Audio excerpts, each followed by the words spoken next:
¿Qué tal están? Sin politización judicial.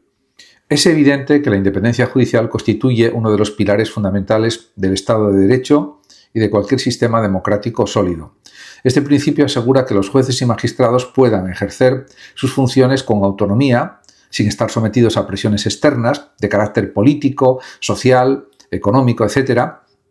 garantizando de este modo la imparcialidad en la administración de justicia. La imparcialidad judicial es a su vez la manifestación concreta de esta independencia e implica que los jueces deben evaluar los hechos, las pruebas y la legislación vigente sin favorecer ni perjudicar a ninguna de las partes por su posición social, política o económica. La relevancia de la independencia judicial se comprende plenamente si se considera que la justicia es la encargada de resolver conflictos y de controlar el cumplimiento de la ley. Y cualquier interferencia externa puede comprometer la confianza pública en el sistema judicial y socavar los derechos fundamentales de los ciudadanos.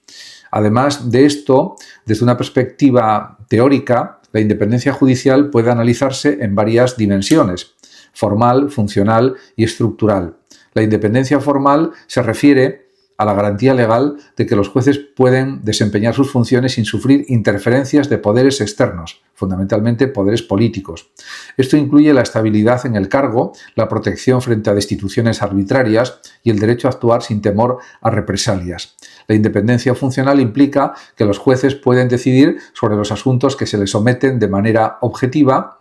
aplicando la ley según su criterio profesional y conforme a las pruebas presentadas. Por último, la independencia estructural se relaciona con la organización del Poder Judicial dentro del Estado, de modo que los mecanismos de control y administración interna garanticen la autonomía respecto de los poderes legislativo y ejecutivo.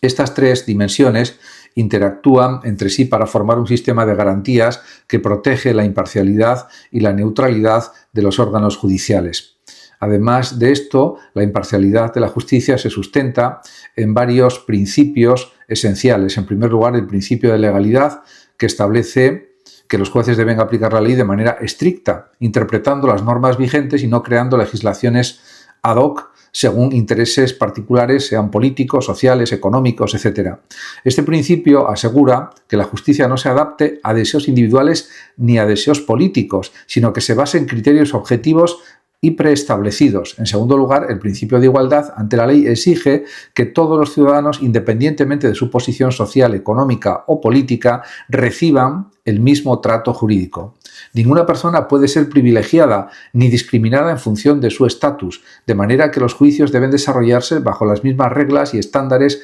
probatorios para todos. Un elemento central de la imparcialidad es la valoración objetiva de las pruebas. Los jueces deben analizar los hechos conforme a criterios racionales, científicos y jurídicos, evitando que consideraciones externas influyan en sus decisiones. Para ello existen mecanismos procesales que delimitan qué pruebas son admisibles, cómo deben ser presentadas y qué criterios de relevancia y credibilidad se aplican. Estos sistemas están diseñados para garantizar que las sentencias se fundamenten en evidencias verificables y no en presiones o expectativas de terceros, incluyendo líderes políticos, instituciones o grupos de interés. La administración de pruebas bajo criterios estrictos es, por tanto, un componente esencial de la independencia judicial, ya que impide que factores externos distorsionen la investigación, la instrucción o el juicio de los casos.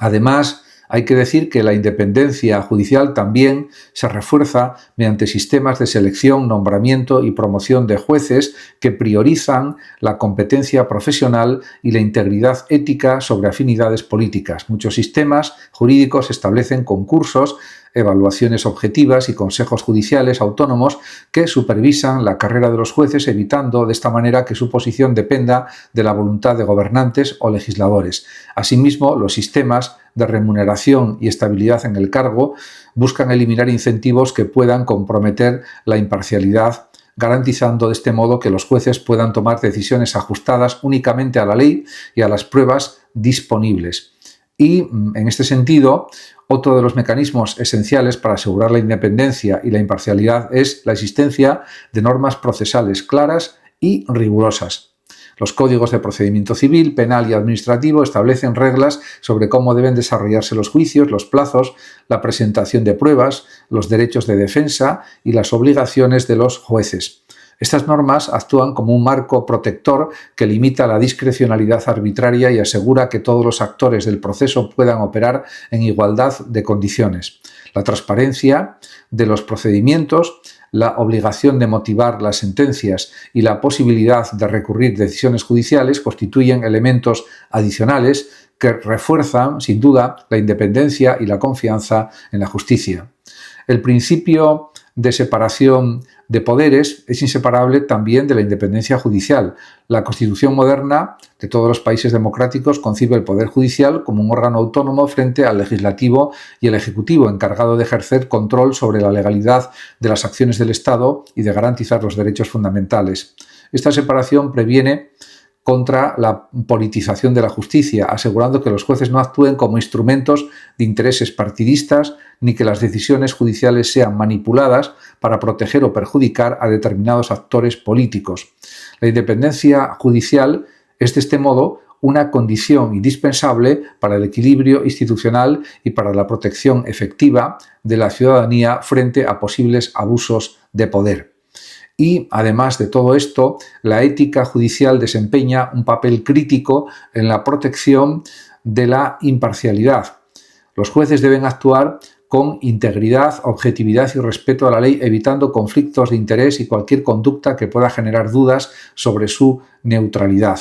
Los códigos de ética judiciales y las cámaras o consejos de disciplina supervisan la conducta profesional imponiendo sanciones en casos de violación de estas normas. La conciencia ética y profesional de los jueces constituye, junto con los mecanismos legales y estructurales, un componente esencial de la independencia judicial, pues refuerza la confianza pública en la justicia. La formación continua de jueces y magistrados también contribuye a garantizar decisiones imparciales. La capacitación en derecho, en valoración de pruebas, en interpretación normativa y en gestión de procesos judiciales permite que los jueces mantengan criterios objetivos y actualizados. La educación judicial, combinada con la supervisión de órganos autónomos y la aplicación rigurosa de normas procesales, constituye un sistema integral de salvaguarda frente a la influencia política. En síntesis, se puede decir que la independencia judicial y la imparcialidad de la justicia son principios interrelacionados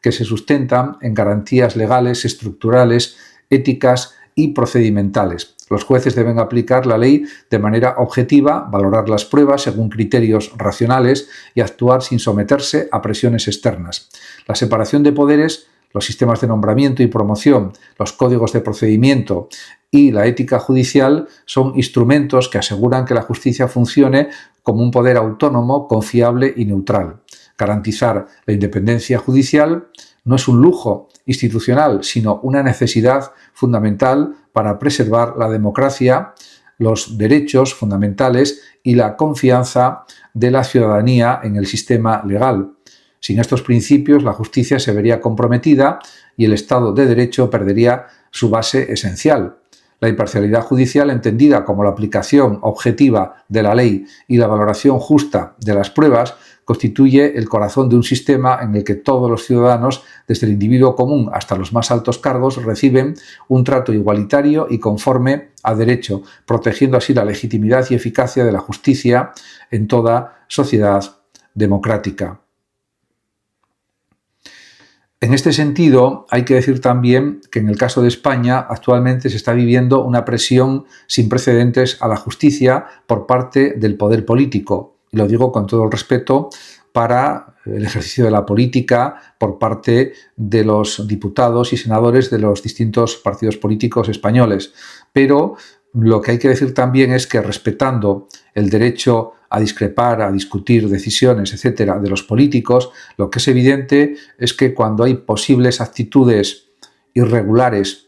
de familiares de altos cargos políticos, en España, por ejemplo, lo que no puede ser es que haya un baremo de justificación,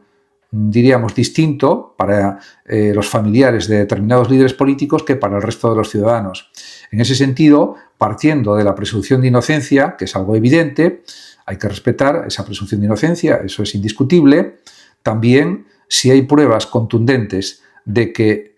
algunas personas han utilizado mal, diríamos, una situación de privilegio por ser familiares de un alto líder político de un país, eso no puede excluirlos de que tengan que afrontar las consecuencias de sus responsabilidades si es que al final se decide en una sentencia que las tienen y afrontar un juicio al igual que cualquier otro ciudadano. Y lo que se está observando en los medios de comunicación es que distintos políticos, especialmente los que están ejerciendo el poder actualmente en España a nivel central, pues están diciendo todo tipo de cosas sobre algunos jueces o juezas que llevan casos, por ejemplo, de familiares del máximo representante del poder político español.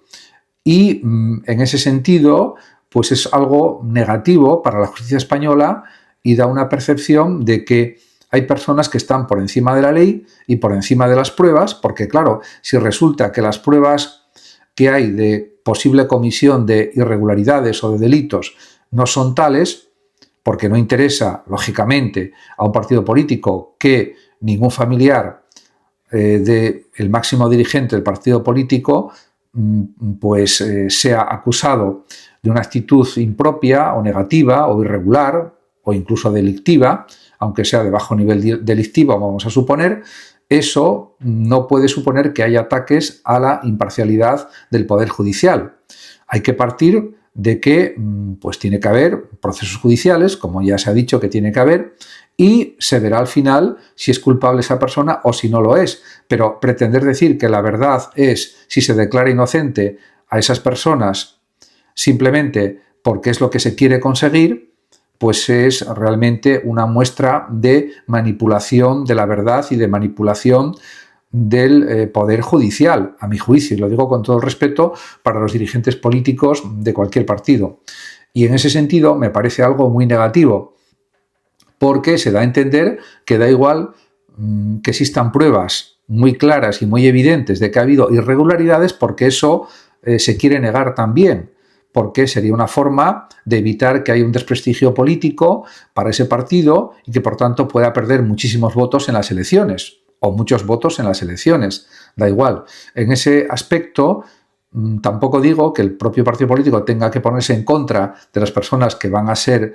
sometidas a un juicio, a un proceso, porque hay claras sospechas de que han cometido irregularidades, pero entre una reacción y la otra hay, diríamos, muchas variables posibles. Por lo tanto, está bien que se pueda confiar hasta cierto punto en la presunción de inocencia, eso nadie lo pone en duda, pero sabiendo que si al final la sentencia es condenatoria, hay que respetar esa sentencia, porque seguro que está basada en pruebas evidentes y contundentes que implican que la persona, por desconocimiento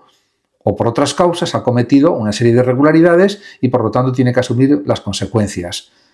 que sea, por ejemplo, condenada. Y si al contrario la sentencia es absolutoria o se considera que es inocente la persona o las personas acusadas de esos posibles delitos o irregularidades, pues también habrá que aceptarlo plenamente, confiando en la profesionalidad de los jueces. Pero lo que no se puede es prejuzgar cuál tiene que ser el resultado de los procesos judiciales que se van a desarrollar,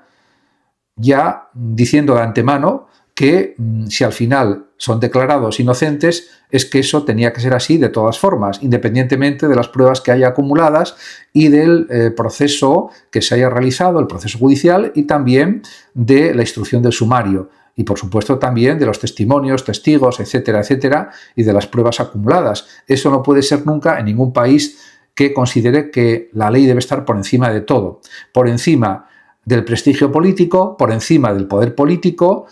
porque se tiene que jugar en función de criterios profesionales sobre lo que es delictivo y lo que no lo es, sobre también un análisis objetivo de lo que representan las pruebas acumuladas en el sumario a la hora de emitir, pues diríamos, una sentencia o dictar una sentencia que sea de inocencia o que sea condenatoria, y eso es lo único que cuenta. Lo que no puede contar nunca es que se considere que para evitar el desprestigio de un partido político y la pérdida de votos y de confianza de una parte de la ciudadanía, haya que decir en esas sentencias que las personas son inocentes porque de esa forma se salvaguarda la legitimidad del partido político, porque no es así. Un partido político puede haber casos en los que haya corrupción política, como se ha visto en la historia de España reciente, en muchos casos, tanto en un partido que ahora mismo está en el gobierno como en el otro que está en la oposición, en los dos partidos principales y en otros partidos también, y eso no supone que se deslegitime la actividad política actual de un partido político determinado o de dos partidos políticos, pero parece que se quiere dar a entender que no se puede dictar ninguna sentencia condenatoria porque eso hundiría al partido político que está representado también por esas dos personas que pertenecen a ese partido político también. En ese sentido, las cosas están muy claras, pero parece que a nivel político no lo están y se observa que hay mucha manipulación, muchos comentarios críticos con los jueces, comentarios que son excesivamente críticos y que a mi juicio no responden a una realidad objetiva de cómo son las cosas, de cómo son las pruebas acumuladas. Además, hay otra cuestión muy importante a tener en cuenta, y es que los propios jueces son los que saben realmente las pruebas que tienen acumuladas en el sumario, que pueden ser pruebas muy contundentes y que no admiten duda. A partir de ahí, las deducciones que se pueden realizar son realmente muy claras y muy evidentes. En todo caso, hay que esperar a la sentencia y aceptarla, y será la que tenga que ser, independientemente de los deseos políticos que pueden estar presentes en las personas, lógicamente, pero que no pueden, diríamos, cambiar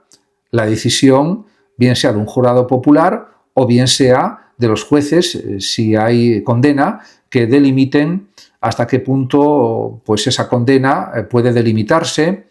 y en qué puede concretarse, por ejemplo. Muchas gracias a todos por su atención y hasta mi próximo vídeo. Hasta siempre.